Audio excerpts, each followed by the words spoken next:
अस्सलामुअलैकुम।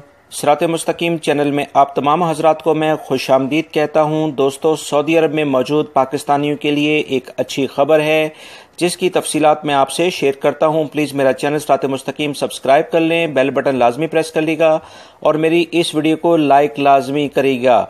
दोस्तों, सऊदी अरब में पाकिस्तानियों के लिए एक अहम खबर है जिसकी तफसीलात कुछ ये हैं कि सऊदी अरब में पाकिस्तान के सफ़ीर राजा अली एजाज ने कहा है कि सऊदी वली अहद मोहम्मद बिन सलमान के दौरे पाकिस्तान के दौरान किए गए ऐलानात के तहत सऊदी जेलों में कैद पाकिस्तानियों की रिहाई के हवाले से काफ़ी अहम खबरें और अच्छी खबरें आ रही हैं।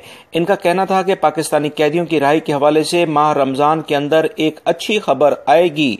जिस सिलसिले में उन्होंने बताया कि पाकिस्तानी कौंसलेट की जानिब से जारी होने वाले बयान में राजा अली एजाज जद्दा के मुकामी होटल में अपने एजाज में दिए गए एक इशारे से खिताब कर रहे थे।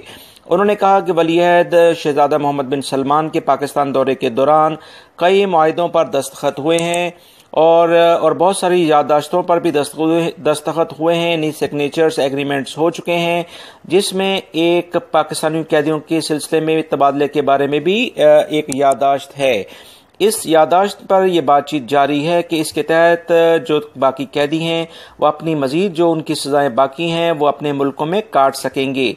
राजा अली जफर ने कहा कि पाकिस्तानियों के मसाइल का हल इनकी अव्वलीन तरजीह है और इस सिलसिले में वो तमाम कोशिशें जारी रखेंगे। दोस्तों, ये एक बहुत अच्छी खबर है। बहुत सारे पाकिस्तानी भाई जो यहाँ पर सऊदी अरब की जेलों में किसी न किसी जुर्म की वजह से कैद हैं, अल्लाह रब्बुल इज़्ज़त हमें सबको अपनी हिफ्ज़-ओ-मान में रखे। वो अगर इस मुआहदे के तहत अपने मुल्कों में ट्रांसफ़र हो जाते हैं तो कम से कम वो अपने मुल्क में जाकर अपने करीबी रिश्तेदारों को किसी न किसी सूरत में मिल सकते हैं। दोस्तों, मेरी इस वीडियो को लाइक करना मत भूलिएगा। अपना बहुत सारा ख्याल रखिएगा। अस्सलामु अलैकुम।